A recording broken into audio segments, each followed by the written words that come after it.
Pawan Kalyan పుట్టినరోజుకు ఏమిస్తారు? September 2న Pawan Kalyan పుట్టినరోజు. ఈ సందర్భంగా ఫ్యాన్స్ చాలా స్పెషల్ కంటెంట్లు ఎక్స్పెక్ట్ చేస్తున్నారు. ఓజీతో పోటీ ఉండకూడదనే ఉద్దేశంతో ఉత్సాద్ భగత్ సింగ్ దర్శకుడు హరీష్ శంకర్ ఒక రోజు ముందుగానే మాస్ పోస్టర్ రిలీజ్ చేస్తున్న సంగతి తెలిసిందే. ఓజీ టీం నుంచి ఏం వస్తుందనే ఎక్సైట్మెంట్ అభిమానుల్లో విపరీతంగా ఉంది. టీజర్ ఆశిస్తున్నారు కానీ పోస్ట్ ప్రొడక్షన్ లో సుజిత్ చాలా బిజీగా ఉండడంతో ఎడిట్ చేయించే టైం కూడా లేటట. ఒక వర్షన్ సిద్ధమైంది కానీ పవన్ కి చూపించకుండా వదలలేరు. అటు చూస్తే విశాఖ సభ, అల్లు కుటుంబానికి పరామర్శలతో పవర్ స్టార్ బిజీగా గడిపేశారు. సో ఒక్క రోజులో ఏమైనా ఫైనల్ అయిపోతే పండగే. కాకపోతే మాత్రం కొత్త పోస్టర్తో సరిపెట్టుకోవాల్సి వస్తుంది. జల్సా రిలీజ్ ని రద్దు చేశారు.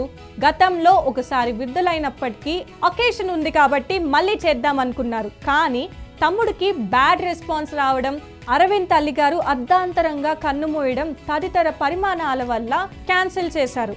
కొన్ని చోట్ల మాత్రం తమ్ముడు స్పెషల్ షోలు వేయబోతున్నారు. ఇక పవన్ నెక్స్ట్ చేయబోయే సినిమాల లిస్ట్ లో ఉన్న కేవీఎన్ ప్రొడక్షన్స్ నిర్మాత రామ్ తల్లూరి వైపు నుంచి ఏమైనా ప్రకటనలు రావచ్చని భావిస్తున్నారు.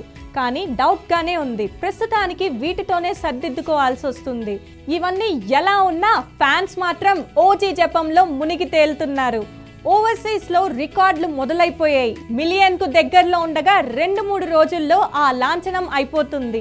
జనసేన ఉప ముఖ్యమంత్రిగా బాధ్యతలతో సినిమా కెరియర్ మీద సీరియస్ గా దృష్టి పెట్టలేకపోతున్న పవన్ కళ్యాణ్ కూటమి ప్రభుత్వం అధికారంలోకి వచ్చాక జరుపుకుంటున్న 2వ బర్త్డే ఇది. 2025 మరో రకంగా కూడా స్పెషల్ గా నిలుస్తుంది. ఒకే సంవత్సరంలో కేవలం 2 నెలల గ్యాప్ లో 2 పవర్ స్టార్ సినిమాలు రిలీజ్ కావడం ఇదే మొదటిసారి.